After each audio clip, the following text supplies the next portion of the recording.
Alright, I'm Gunter. And I'm Excel. And this is game 2 between Confuscious and Akito. Akito, our red Terran player, on the left-hand side of the map. And Confuscious, the purple Zerg player, at the very northern spawn on the map. We are on Metalopolis, ever popular map. Very popular indeed. Confuscious saying he hasn't played on this map in ages. And there's a reason for that. It's because it's not on the ladder. Akito saying that this map is a classic, because it is. It is. It's a nice map. It's reasonably well balanced. Yep, it's not too big, it's not too small. It allows lots of different playstyles depending upon where the spawns are. And Confuscious, they shouldn't have removed it from the map pool. I completely agree. I wish I could play on it more often. Yeah, me too. It is a very good map. Very good map. Reasonably easy to defend expansions. Big entrances, but you've got to go near that. Excuse me. Sorry about that, folks. Got to go near that ramp to get in anyway. So Confuscious has gone ahead and found his opponent's position, and he might actually know. It looks like he's not going to be able to cancel the construction of that depot in time. He's going to go ahead and get that drone in there and start scouting around that base. No scout out for Akito yet. Which is very strange. He should be doing that pretty soon, because he's going to have to get out there and find out where his opponent is before it's too late. There he goes. This guy's going now. Very important scout on this map, being that there is 4 locations that the enemy can start in. Indeed. 3, and of course, because you're in one, but still. That's true, and arithmetic is useful. But yeah, I mean, no, the different strategies depending upon where you spawn. If you spawn close air, or if you spawn cross positions, completely changes how you're going to approach this map. Expand going down for Confuscious. Akito taking gas. That was a pretty quick expansion for Confuscious before his pull, before his gas. So he wants to macro up as much as he can before the battle actually starts. That spawning pool going down now so that he can get some lings out if he needs to. This drone having his time of his life in this base. Fish is actually keeping an eye on him pretty good, keeping those waypoints up instead of just using a patrol like I do, but you know, maybe he's actually a better player than me and I shouldn't judge him for that. Well, no, it takes that bit more effort, but it's definitely worth it because you can react and hopefully keep that drone alive that little bit longer. Over the unit counting station. Work count is staying the same, but you'd expect as much at this point in the game. The orbital command is coming up now for Akito. Pool is nearly done. Patch is nearly done. First Marine just came out for Akito, so we can finally get that drone down. That all-seeing, all-knowing drone. But drones are fast. He's just going to kite that Marine, potentially all day. Unless the Marine is clever and goes and cuts him off like this. It's got to be the beginning of the end. The second a drone sees a Marine, it's in for a short, violent life. That is true. Bullet-filled life. You know what? Control-Shift-F means I get to follow this drone as he moves around the map. Second Marine out now is going to end that drone's life, and we will see no more. Leaving an unfortunate bloody stain in that base. Unfortunate. Another spine crawler going down for Confuscious. He likes those early spine crawlers. Well, you know, it's just a good thing to do. I mean, it's going to be able to stop any early Hellion aggression. It's going to be able to help fend off any early Marine aggression. It's just usually a good choice. And especially since Hellions are so popular these days in Terran v Zerg. Those Blue Flame Hellions do amazingly horrible things to those drones. They wreck drone lines something fierce. Especially since Zergs can't wall or anything. Like, there is no easy way to stop Hellions from getting into your base. You just have to kill them when they get there, and try to keep your drones alive by moving them away from the mineral line where possible. Supply depot going down in that all-important position so that they can't get those stealthy drops in. Indeed. The factory is done, and he's going to go ahead and throw a tech lab on it straight away, is Akito. Now we've got some Zerglings going to poke at this front wall, realize it's completely impregnable. Just walk in, say hi, wander off. Now, I actually liked the way he placed his Marines there, because he had them back. What that would mean was that Confuscious couldn't actually see how many Marines are at the front door, and he'd be forced to guess. Not knowing how many barracks he had.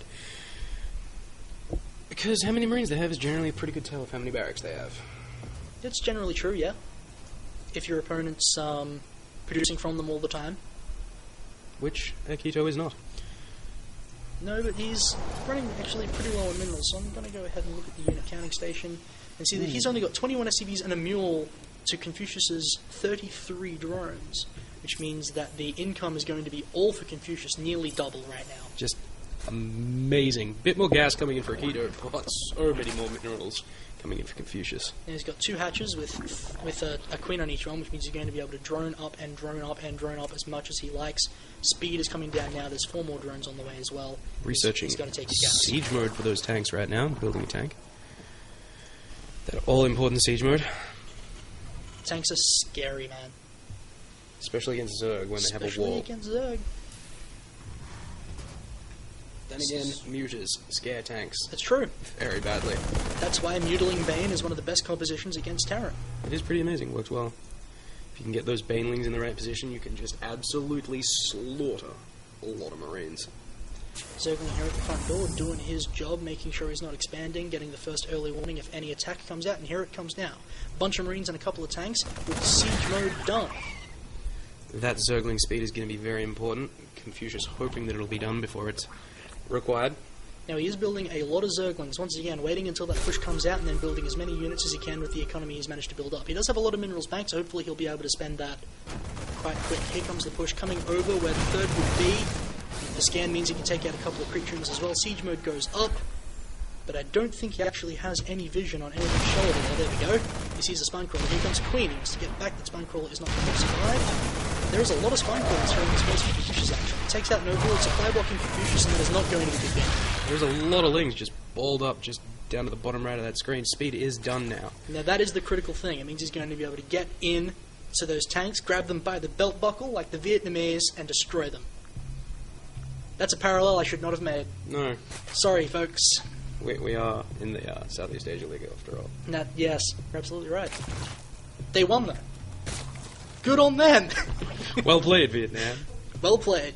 A bunch of overlords have come out for Confuscious, which means supply is not going to be an issue for him right now. He is adding on a stack of Zerglings, and he's getting 1-1 upgrades for them as well. Akito's still building those tanks and Marines for reinforcements. But he decides like he doesn't back. want to actually put that pressure on there. That's probably actually a wise decision. I don't know if he scanned and saw He the sort of scanned Zergling them army there initially, was. and saw them run out, but pulling back is a very good idea. Where those Zerglings were. Now, like what Confuscious has done here, he's sending Zerglings in every now and then to try and get vision of the army at the front door. So if he was paying attention, he would have seen that there were 3 siege tanks totaling up. He would have seen the expansion was going up, along with the bunker as well. And that damage to that siege tank being a nice, happy bonus. Siege tanks love damaging their friends. It's true. It's something that Terran players need to watch out for. Am I doing more damage to myself than the enemy because I'm sieged up? There's speedways coming in. Ooh, copping a lot of siege here today. That is not an ideal situation for Confuscius' links. He's going to send one forward. Doesn't see much though, except probably the tank that killed him. I do like the creep spread from Confuscius. He is spreading that all the way out there with these creep tunes. He is doing very well with his creep spread there. Not getting overlords out too far. Now, the lair is done. Ooh. The spire is on the way. 1-1 for the Zerglings. Another hatchery going down. Yeah, all the way over here, nice and stealthy in this other spawn. It is something Zerg players really want to do, keep one hatch ahead of their enemy. At least one hatch ahead of their enemy. Because that's where all the production for Zerglings, for Zerg comes from. I don't like that this base is a little bit oversatched. Actually, probably both of them are, so that's probably another reason you want to get another expansion, because you want to get those drones actually mining as optimally as possible.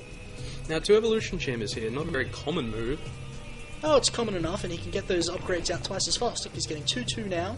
Those upgrades are very important. With those speedlings and a baneling nest going down.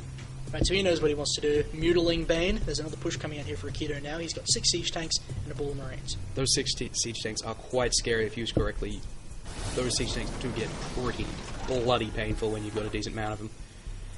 So Confuscius is not going to be able to actually engage this until he gets Mutalisks out on the field. There are 6 in production now and 42 Zerglings.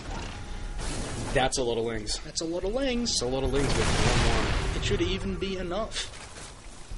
Especially with those mutants to back it up.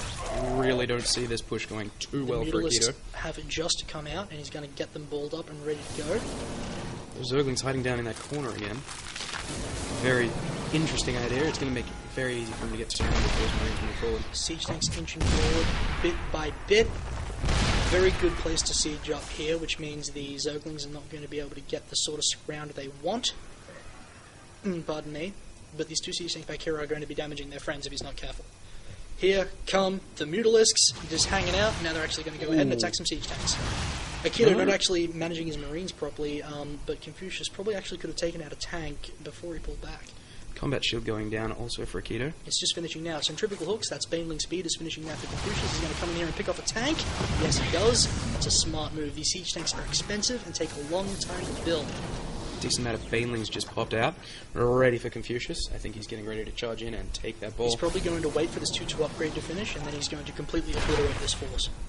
It will be absolutely annihilated unless Akito does some...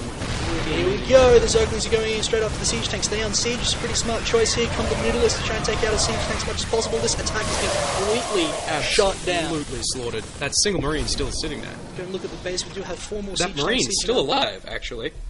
What? What? That guy is a hero. Get him the posthumous Victoria Cross. He deserves it. Somebody get out there and drag that corpse back to base. So we've got Marines with combat shield, 4 in a bunker. We've got 5 siege tanks sitting here ready to fend off any attack. But this is a really scary force for Confuscious that Akito has to deal with. And Akito's behind in supply too. I mean, the supply count's really telling the story here. We've got a 4th base up, but it's 94 supply for Akito and 134 for Confuscious and climbing. Getting an infestor pit down for Confuscious, just in case he doesn't wipe him off the map with this nice big ball he's already got there ready. His Mutalists are now going to be going around trying to harass. He is building as many missile turrets as he dare. He's got 3 up here in the main and 2 more down. That is quite a lot of missile turrets. That's going to make those mutas have to really work for their food. But you can actually get like a critical mass of Mutalisks. At some point, just no amount of missile turrets will be able to fend off him out. He's not quite there yet, but that is a pretty scary amount of Mutalisks to do. Finally researching still. Very late still. Watch this. Confuscious just go after the missile turret, take it down. Probably didn't actually lose many Mutalisks at all, and now he can just go ahead and take out these supply depots at will. Akito getting some medivacs out on the field very soon, finally building a few. Stim, very, very late stim. Yeah, you really want that stim, especially if you're going to be trying to kill and kite these sorts of Zergling and Baneling compositions, and if you're trying to chase down these Mutalisks, you need that speed, you need that rate of fire. Seemingly getting it as a reaction to the Mutalisks, but really something you should have either way. Absolutely. He's also getting Infantry Weapons 1, which means that our Zerg player is way ahead on upgrades. He's also getting Pathogen Glands for extra Infestor energy, and Zerg Flyer attacks level 1 as well, and is continuing to pile on that Muta count. Game not going super well for Akito at this point. Not at all, and would you believe 4 bases he's taking a macro hatch as well? 4 bases and a macro hatch. I'm pretty confident to call this game. I know it's a bit premature, but... It's a little bit premature, but we'll see how it turns out. But I mean, yeah, it's going to be really hard for Akito to actually deal with this. Confuscious is out macroing him immensely. He's on 4 bases, plus a macro hatch. Let's have a look at the incomes. Confuscious is almost doubling him in minerals, and more than doubling him in gas. So he's got the gas for those upgrades, those infestors, 3 of which are coming out right now. So those fungal growths are painful for those marine balls as well. Absolutely. And Akito is going to try and expand, but Confuscious just has so much stuff, he's going to be able to get map control very easily, especially with these Mutalisks. They're going to be able to shoot down any command center that's flying or landed. They are damn painful, those Mutalisks, especially when they get in a nice big bowl like that. That being said, a nice marine ball will destroy those Mutalisks pretty quickly. But there aren't actually that many Marines on the field. It's the unit cannon station. There's 40 is a pretty decent actually amount of 40 Marines. is a pretty decent amount of Marines. Where are they all? Is that 40 Marines? Oh no, there's a lot more in the base as well. He actually had them split up because he's smart and he knew that Mutalisks might actually come over the no man's land here and start harassing his base. Big number of Banelings, 22. Those things are painful. Let's go ahead and have a look at the production tab. Have a look at this. 3 upgrades plus adrenal glands for Zerglings. This is going. Oh, this is not a good engagement for Confuscious. He's losing Mutalisks. He needs to keep them alive because he needs them to deal really with the need tanks. that Mutalist count up. There's a huge amount of siege tanks as well. And all the tanks aren't siege. He's just going to go ahead and attack. And there's so many infestors with so much energy for fungals. And this. Oh! Here come the Mutalisks. Are going to be able to clean that up. Absolutely brutal massacre. Lots of Zerg stuff died, but with his economy, he's going to be able to remax so quick. He's building 54 Zerglings in and production. 5 Mutalisks out as well. No infestors died, and their energy is still piling on. This is looking so bad for Akito. It's not looking good. It's really not. And the supply count mirrors that as well. Akito's on 86 supply and climbing, Confuscious on 187, and that's only going to get larger. We've got Burrow coming up now as well. We've got Neural Parasite being researched. Parasite, just for a bit of fun. Mana Neural Parasites, just to Neural Parasite tanks and say, you know, maybe it's time you GG'd. He's also going to completely shut down any expansion attempts. With these overlords pooping out creep, he will not be able to land that command. Very infuriating move. And there's actually an attack happening right now on base. There's Zergling's coming coming up the straight ramp. in. Killing that one siege tank. Sick fungals Beautiful killing fungals. all the Marines. The Mutalisks going to be able to have their merry Nothing way. left here for Akito. Trying to bring that tank up to help, but it's just too late. Those Mutalisks just slaughtering those It's a SCVs. really sick attack. Akito trying to lift this up to try and save it, but Mutalisks can attack air units. Akito GG's. Very, very well played by Confuscious. Very excellent play from Confuscious. I am going to mirror his playstyle next time I play on the ladder because he's awesome. By mirror, you mean steel. Yes, absolutely. Cool, just making sure.